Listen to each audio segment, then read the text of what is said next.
She sat quietly in her SUV until the cops searched her and found that badge. You don't expect much when dispatch sends you to check on a suspicious vehicle parked too long. Most of the time, it's someone sleeping off a night out or waiting on a DoorDash. Bored neighbors love to call things in when they've got nothing better to do. Officer Reuben Colby had learned that 10 years into the job. Still, he went. You always go. It was 8:42 p.m. on a Tuesday. Warm night, April. Right off Lincoln Avenue in Toledo, Ohio. A quiet complex with beige siding, fake stone balconies, and the occasional pit bull behind a sliding door. Colby turned onto the lot. His headlights caught the SUV instantly. A black Tahoe, parked under a busted light near the leasing office. It hadn't moved in hours, apparently. Windows tinted dark enough to block out the world. No hazards, no dome light, just sitting there like a question mark. Colby radioed in his location, unbuckled his seatbelt, and stepped out. He moved slow, not because he was nervous, more like cautious habit. You never knew what people might be hiding from, or hiding in their glove box. As he walked up, he noticed the car's engine was off, no movement inside. He tapped twice on the driver's window with his knuckle. Nothing. Then the window rolled down 2 inches, smooth and quiet. He bent slightly to speak. Evening? You all right in there? The woman inside met his eyes immediately. No panic, no stutter, just calm. Almost too calm. Good evening, officer. Yes, just taking notes. Her voice was measured, professional, like she had done this before. Colby nodded, eyeing the inside. Not much to see. No food containers, no alcohol, no visible bags or equipment. Just a notebook on her lap and a phone face down on the console. Can I see your license and registration? She reached over without hesitation. Her movements were slow, deliberate, like she was making sure he didn't feel threatened. That caught his attention. She handed him the ID. Talia Monroe, out-of-state license, registered to an address in Tempe, Arizona. Colby raised an eyebrow. You live in Ohio now, or just passing through? I'm on assignment. Temporary. He blinked. Assignment? I'm a researcher, security data analytics. I work with government contracts. She added it like it was rehearsed, probably because she's had to explain it before. It wasn't enough for him. Not yet. Too polished. Too still. Colby looked down at the notebook again, closed. He couldn't see what she was writing, and something about that bugged him more than it should have. Do you live in this building? He asked. No. Then why here? Why this parking lot? I needed a quiet spot with strong cell signal, she replied. I like to think without distractions. That's when his gut started talking. Not paranoia, just something. Something he'd learned to listen to when things looked too clean. I'm going to ask you to step out of the vehicle, Ms. Monroe. There was a pause. Not long, just long enough to matter. She blinked once, then unbuckled her seatbelt. Of course. She stepped out carefully, dressed in black slacks and a fitted blazer. Business casual, no jewelry. Her hair was in a bun, like she had somewhere important to be. She didn't look like someone killing time in a parking lot. She looked like someone trying not to be noticed. Colby gestured for her to stand near the front of the SUV while he radioed for backup, just in case. Nothing aggressive, but he wasn't going to be stupid about it either. As he waited, he glanced back at her. She wasn't tapping her foot, wasn't looking around nervously. She was just standing there, like she was expecting all of this. That's when his partner, Officer Brent Wallace, pulled up behind him, and the real tension began to creep in. But as Colby approached her again, something in her eyes made him hesitate. Just for a second, like she was waiting for him to make the wrong move. Officer Wallace approached, chewing gum like he always did when he was bored. He gave Talia a quick glance, then looked at Colby. What we got? Colby handed him the Arizona license. She says she's on assignment, works in security data or something like that, not local, no apartment here, just sitting in this lot. Wallace raised his eyebrows and looked her up and down, not even trying to hide the skepticism. This late? In a blazer? Come on. Colby didn't respond. He was watching her. Not her hands, not her stance. Her eyes. And her eyes weren't scared. They were focused. Too focused. Ma'am. Wallace stepped closer. Mind telling me exactly what kind of government work you're doing and why you're doing it here instead of, I don't know, Anywhere else? I don't mind, she said, but I can't give you the specifics. What I can say is that my work involves observing behavior patterns tied to regional networks. Physical locations give us critical context. Uh-huh, Wallace muttered. That's supposed to mean something to me? She gave a small shrug, almost apologetic. Probably not. That answer was enough to light Wallace's fuse. He stepped back and whispered to Colby. She's either full of it or hiding something. You want to run her name through the system? Already did, Colby said, pulling up the screen on his patrol tablet. No flags, no priors, license is clean.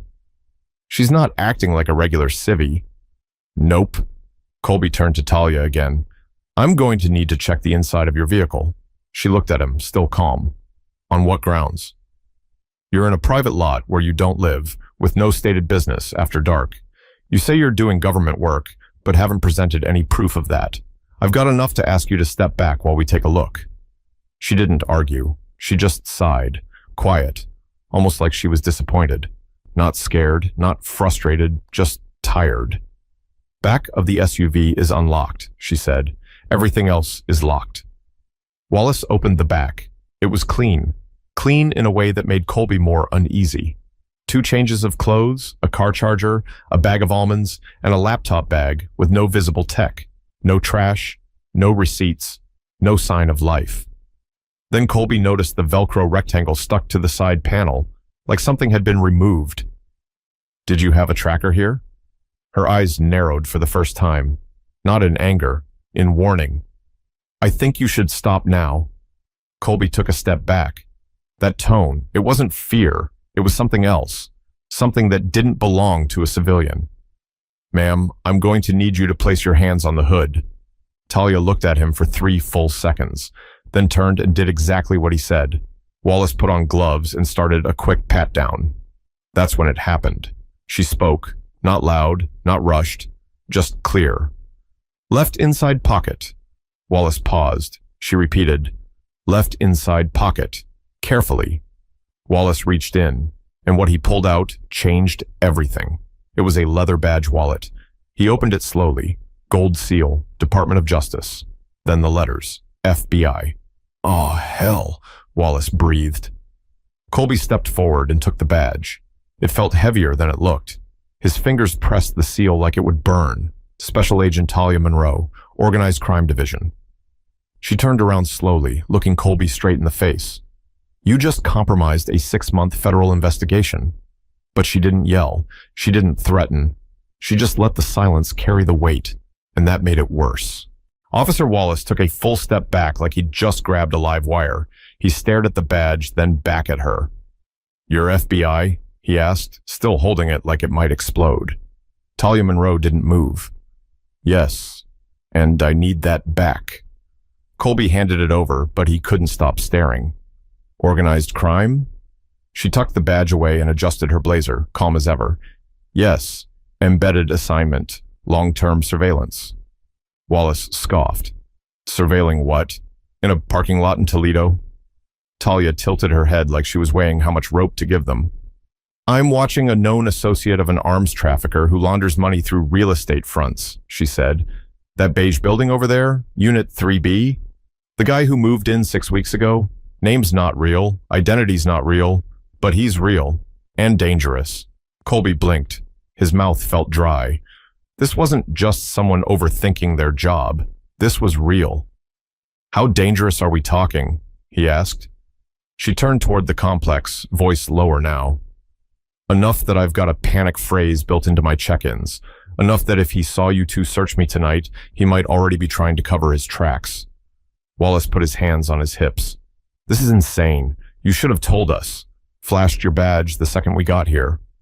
No, she said firmly, because I didn't know if you were going to blow my cover or help protect it. That hit hard. Colby felt it in his chest. She hadn't said it like an insult, more like a truth she was tired of repeating. Agent Monroe, he said, tone shifting now, we're not here to make your job harder, but this is a bad spot to be playing guessing games. I wasn't playing, she said. Until 2 minutes ago, I was invisible. Now I'm not. That changes everything.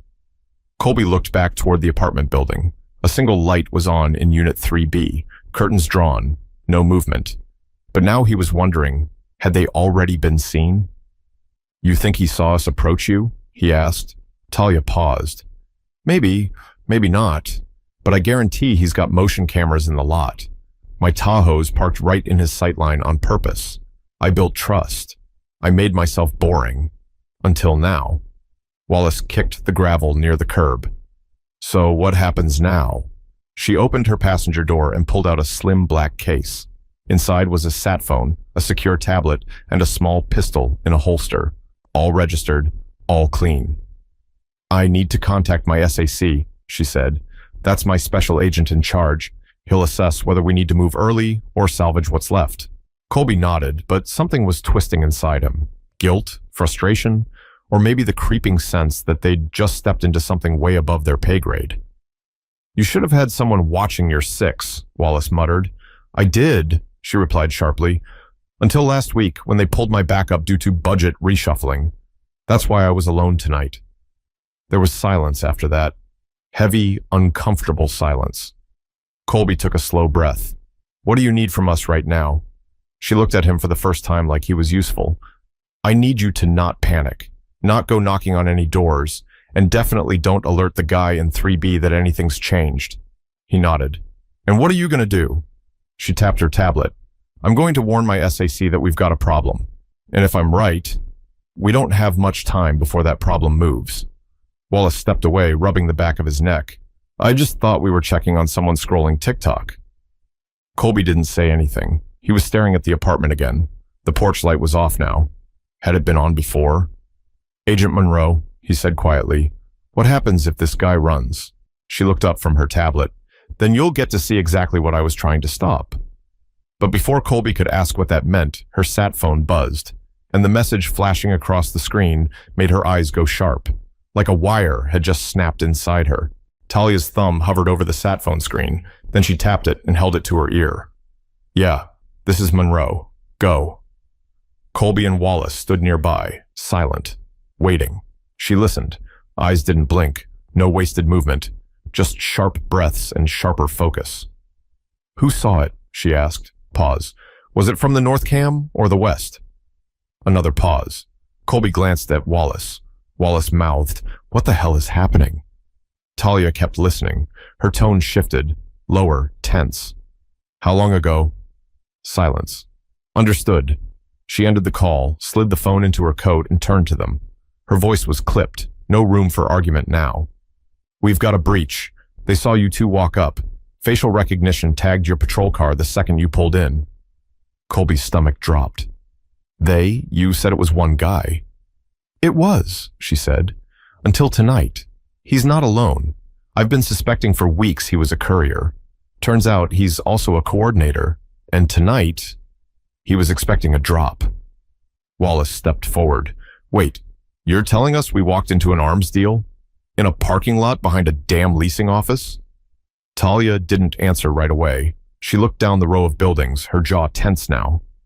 "I was supposed to confirm the contact, record the handoff, get a photo ID. But now?" She looked at them both. "Now it's likely scrubbed. They'll pull out before sunrise." Colby scratched his temple. "So what? They're packing up weapons? Drugs?" Talia shook her head. "Encrypted laptops, buyer lists, payment chains, and proof of supply lines going back to East St. Louis. We were this close to pulling down a whole regional ring, and now we're lucky if we can keep the tail end." Wallace sighed. "Damn." Talia stepped closer to Colby. Her voice dropped, this time quieter, more urgent. "You didn't screw this up on purpose. I get that. But I need you to understand something." He nodded, ready to hear it.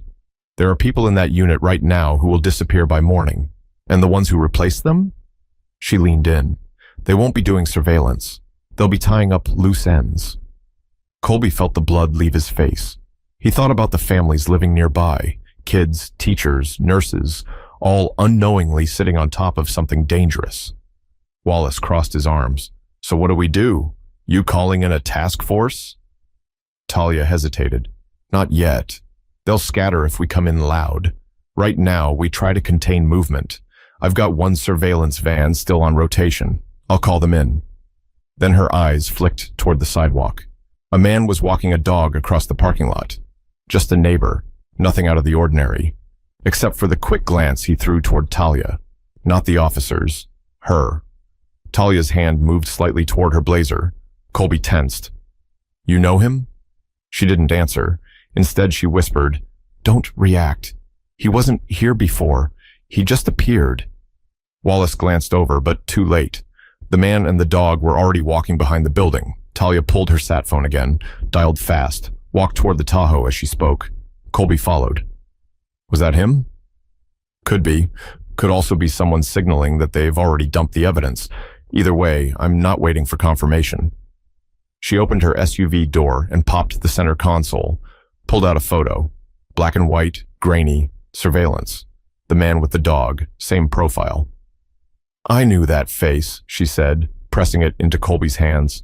"That man is suspected of transporting encrypted drives from one city to another. Each one contains client data for illegal sales." Wallace stepped in, eyes wide. "So what happens if he leaves right now?" Talia looked back toward the road.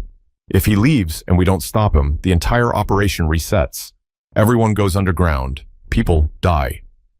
But before she could finish her sentence, the faint sound of tires screeching echoed from the far side of the lot. And when they turned, the man and the dog were gone. Just a single set of taillights vanishing into the dark. Colby jumped into his cruiser. "Plate?" Talia was already sprinting to her Tahoe. "No plate. That car was clean." Wallace stood frozen for half a second, then snapped back into motion, radioing for other units in the area. "We need eyes at all eastbound exits. Black sedan, no tags, driver may be armed. Possible suspect fleeing scene tied to a federal investigation. Do not engage, just follow." He looked at Colby. This just got real. Talia was already pulling out of the lot. "I'm not losing him," she said through her rolled-down window. Colby hit the sirens and followed. They trailed her for 8 blocks, the city rolling past in a blur of red lights, potholes, and confused drivers. Talia didn't run red lights recklessly. She calculated her moves like someone who'd done this more times than she could count. Then came the call. Colby's radio crackled. "Unit 4, be advised. Suspect vehicle last seen merging onto I-280, southbound. No visual beyond the on-ramp." He cursed under his breath. Talia pulled into a gas station and killed the engine. Colby stopped beside her and got out. "He's gone?" he asked. She didn't look at him right away. She just stared ahead at the quiet road, her fingers twitching like she wanted to hit something. Then she stepped out. "Gone. And I guarantee the unit's being cleared as we speak. Laptops, documents, flash drives. Everything's probably in a landfill or fire barrel by now." Colby leaned on the hood of his car. "We tried. You didn't see him coming." "That's the thing," she said. "I did. I knew there was a hole in coverage. I flagged it last week. My backup was removed before I could patch it." Wallace pulled up behind them, got out, and joined the silence. The air felt different now, heavier. "So what now?" he asked. "You regroup?" Talia let out a breath that had been sitting in her chest too long. "Now I file a failure report. I go back to Quantico, sit through a post-mortem, and listen to people who've never been in the field tell me what I should have done better." Colby frowned. "That's it?" "No," she said, looking at both of them. "Then I do it all over again. Different city, different alias, different risk." Wallace shook his head. "Why keep doing it?" Her expression changed. Not sad, not angry, just firm. "Because if we don't, the people who do this kind of trafficking win. Every time. They'll keep trading weapons, bodies, identities, like none of it matters, like no one's watching." There was a pause. Colby didn't know what to say. He'd never seen a federal agent so close to the edge of burning out. But she wasn't unraveling. She was holding on tighter. Then she turned to him. "And you? You walked up because someone called me in. You didn't know what I was. You did your job." He started to speak, but she cut him off. "But next time, ask why someone looks out of place before you act like they don't belong. Not everyone sitting in a car after dark is doing something wrong. Some of us are doing something right." That hit harder than anything she'd said all night. Colby nodded slowly. "I hear you." Wallace scratched his head. "So what do we say in the report?" Talia gave a thin smile. Say the subject was gone before you could make contact. Say you checked on a parked vehicle and found nothing. Keep it clean. Colby raised an eyebrow. You want us to lie? No, she said. I want you to keep the door open for the next time we try to take these people down. And believe me, there will be a next time. She got back into her Tahoe, engine humming low. You two didn't ruin this, she said through the open window. But tonight was a reminder. Not everyone who looks like a threat is one, and not every threat wears a mask. Then she drove off. No sirens, no rush, just a slow fade into the night. But as she disappeared down the street, Colby was left standing under that cheap gas station light, wondering what else he'd missed over the years, and who else he'd judged too fast. Colby didn't go home that night. He parked 2 blocks from the complex and sat there with the engine off, windows cracked just enough to hear the city hum. He wasn't on shift anymore, wasn't clocked in, but something wouldn't let him leave. Maybe it was the way she looked at him when she said, "Next time, ask why." Maybe it was knowing they'd interrupted something bigger than either of them could fix. Or maybe it was guilt. The building was quiet now. No lights in Unit 3B, no dog walkers, no reason to think anything was still happening there. The crime scene was digital, wiped clean before anyone even knew to call it one. Wallace had gone home after filing a nothing report. We saw a woman in a vehicle. She was compliant. No violations. End of story. Talia's name didn't appear once, but Colby couldn't shake it. His thoughts kept cycling. What if he hadn't radioed for backup so fast? What if he'd asked better questions? What if... Then a car pulled into the lot. Not Talia's, not the black sedan either. It was a white hatchback, older model, dented bumper, pulled into the spot next to where the Tahoe had been. Parked. Headlights off. A guy stepped out. Tall, hoodie up, cargo pants. Looked around like he wasn't sure he was in the right place. Then opened the passenger door and pulled out a duffel bag. Colby sat up. The man didn't go into the building. He walked around the side, toward the dumpster. Colby got out of his car, stayed in the shadow of a tree. No uniform, just a hoodie of his own now, civilian watch. The man tossed the bag behind the dumpster, not in it, behind it. Then jogged back to his car and drove off like he didn't want to be seen. Colby waited 30 seconds, then walked over. The bag was heavy. He unzipped it just enough to peek. Laptops, 3 of them, no stickers, no branding, no power cords. And in a side pocket, 4 USB drives taped together. He zipped it shut again, heart pounding. He could call it in. He should call it in. But what if that flagged everything again? What if Talia's op was still salvageable, and blowing the whistle now erased what little ground was left? He called the one number he wasn't supposed to still have. She picked up on the second ring. "You're not supposed to contact me," she said. Yeah, he replied. "But I think you missed something." Silence. Then, "Go on." He described the car, the man, the bag, everything. "Still at the scene?" she asked. "Yes." "Stay put. Don't touch anything else. I'll have someone there in 12 minutes. Click. 12 minutes later, a gray van rolled in. Unmarked. No lights, no uniforms. Just 2 people in black windbreakers who moved like they'd done this too many times before. They didn't talk to Colby, didn't ask who he was. Just took the bag, nodded once, and left. No paperwork, no signature, no thank you. Colby didn't expect one, but he did expect her. And sure enough, 5 minutes after the van disappeared, Talia's Tahoe pulled up again. She stepped out, looked at the empty parking space like it had betrayed her, then walked to Colby. "You were still watching," she said. "I couldn't leave." She nodded once. "That was a dump point," she said. "They used it for bad runs. If the drop went sideways, someone would circle back hours later and dispose of the hardware." "So those laptops? They were evidence?" "They are evidence," she said. "And you just saved more than you know." Colby looked at her for a long second.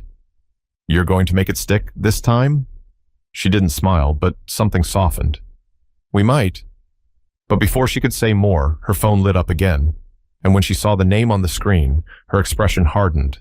Something else had gone wrong. Talia didn't answer the call right away. She stared at the name on the screen like it held more weight than the phone itself. Then, almost reluctantly, she picked up. "This is Monroe."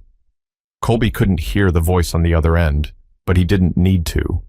Her face told him enough, jaw clenched, eyes narrowing, shoulders locking up again, like armor snapping back into place. "Understood," she said. Then she hung up. "What happened?" he asked. She turned to him. The drop was only part of it. He wasn't just a courier. He was the signal. That bag behind the dumpster? That was a message to the next player. Colby's stomach turned. A message? To run, to reset, and to warn anyone connected. Law enforcement got too close. He exhaled through his nose, frustrated. "So it's not over." "No," she said. "It's just harder now." She walked a few steps away, hands in her pockets. Then she turned and looked at him again, something quieter in her voice this time. "You know what messes us up the most in this job?" Colby tilted his head. "It's not the evil people," she said. "It's the ones who look normal. It's the fact that danger doesn't dress like danger anymore. Sometimes it's a guy with a golden retriever. Sometimes it's a woman with a clipboard. Sometimes it's a clean-cut guy calling in a suspicious person because someone doesn't fit the neighborhood." She took a breath. "I've worn a fake life for 6 months, been followed, been targeted. I've lost sleep, lost colleagues. And in all that time, not once was I stopped by the people I'm actually investigating. You know who stopped me?" Colby swallowed. "Us." She nodded. "I get it. You didn't know. You were responding to a call. You followed protocol, but you assumed I didn't belong. That's what started this." He nodded slowly. "Yeah, I did." They stood there a moment. Two people who'd both been right in their own way and wrong in another. Talia stepped closer. "I'm not asking you to feel guilty. I'm asking you to remember this the next time you see someone who doesn't fit the scene. Ask yourself if it's because they're a threat or just because you can't explain them." Colby didn't look away. "I will." She gave a slight nod, then turned back toward her SUV. The wind picked up, tossing a fast food wrapper across the lot. A regular night in a regular city. But now Colby knew better. He watched her pull away again. No flashing lights, no parade, just another ghost disappearing into the system. As he stood there alone, the truth sat heavy on his shoulders. They hadn't just blown a federal operation. They'd blown a chance to see someone clearly before they judged her. And in that misstep, damage had been done. Some of it fixable, some of it not. But the lesson was simple. You don't have to see a badge to respect someone's presence. You don't have to know someone's job to give them space. And just because someone doesn't look right to you, doesn't mean they're doing wrong. Maybe if more of us paused long enough to ask better questions, we wouldn't need to learn these lessons the hard way. If this story made you think, good, because that's the point. We all have blind spots, but we can choose what we do with them. So next time you feel the urge to judge someone too fast, pause, ask, think, and maybe the world becomes just a little less broken. If this story hit home, share it, start a conversation, and make sure someone else doesn't learn this lesson too late.